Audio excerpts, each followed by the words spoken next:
বন্ধুরা, বাংলার রাজনীতিতে আবারও শুরু হয়েছে এক নতুন সংঘাত। আর এই সংঘাত এবার শুধু রাজনৈতিক মঞ্চে নয়, পৌঁছে গেছে সরাসরি আদালতে। ভাবুন তো, একটি রাজনৈতিক দল অভিযোগ করছে কি তাদের কর্মীদের উপর হামলা হচ্ছে, পার্টি অফিস আক্রান্ত হচ্ছে, রাজনৈতিকভাবে তাদের কাজ করতে বাধা দেওয়া হচ্ছে। আর সেই অভিযোগ নিয়ে তারা সরাসরি হাইকোর্টের দ্বারস্থ হয়েছে। কিন্তু প্রশ্ন হলো, সত্যি কি পরিস্থিতি এতটাই গুরুতর, নাকি এর পেছনে রয়েছে আরও বড় কোনো রাজনৈতিক সমীকরণ? আর সবচেয়ে গুরুত্বপূর্ণ প্রশ্ন, এই ঘটনার প্রভাব আগামী দিনের বাংলার রাজনীতিতে কতটা পড়তে পারে।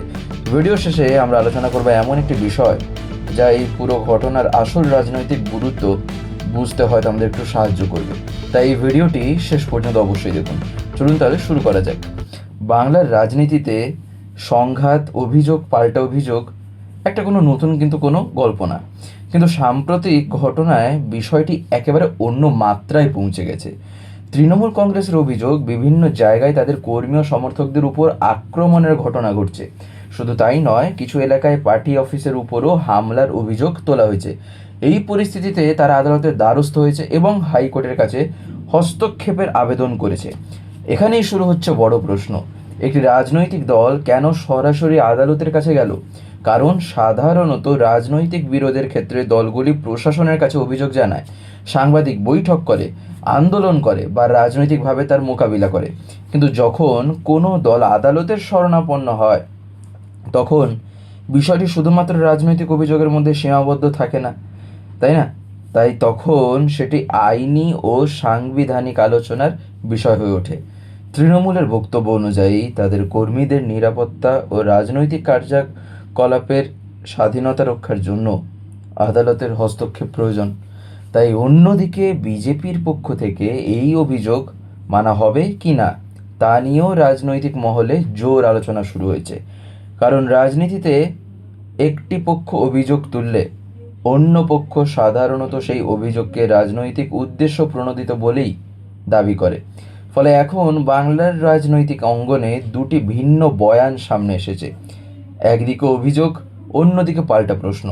আর এই দ্বন্দ্বের মধ্যেই সাধারণ মানুষ জানতে চাইছেন আসল সত্যিটা কি। এখন একটু বিষয়টা আমরা গভীরে যাই। হাইকোর্টে যাওয়ার অর্থ শুধুমাত্র একটি মামলা দায়ের করা কিন্তু মোটেই নয়।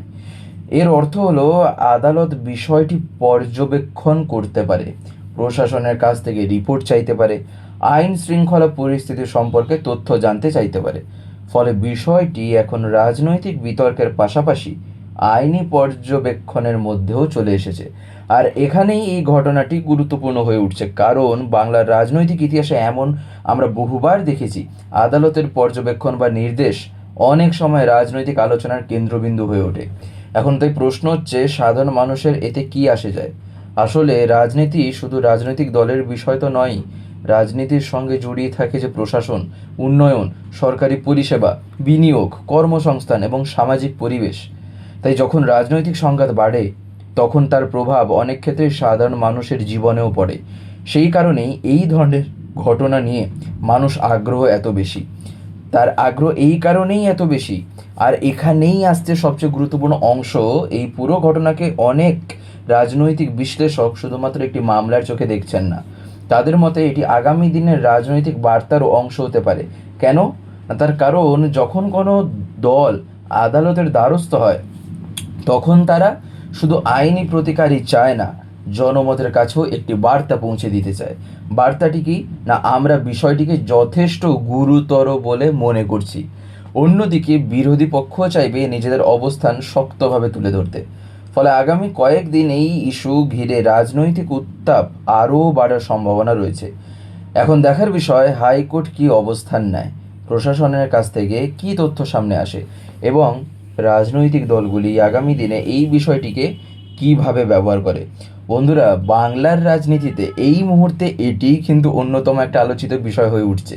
কারণ এখানে শুধু অভিযোগ নেই, আছে আদালত, আছে আইন, আছে রাজনৈতিক সংঘাত, আর আছে ভবিষ্যতের রাজনৈতিক সমীকরণের ইঙ্গিত। তাই আগামী কয়েকদিনের ঘটনা প্রবাহ অত্যন্ত গুরুত্বপূর্ণ কিন্তু হতে চলেছে। আপনার কি মনে হয়, এই ঘটনায় আদালতের হস্তক্ষেপ প্রয়োজন, নাকি এটি শুধুই রাজনৈতিক সংঘাতের আরেকটি অধ্যায় মাত্র? কমেন্ট করে আপনার মতটি অবশ্যই জানাবেন।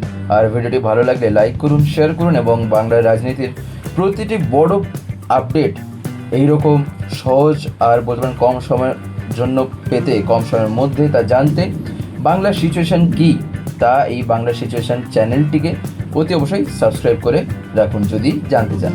ধন্যবাদ, দেখা হবে আবার কোনো এক পরবর্তী ভিডিওতে।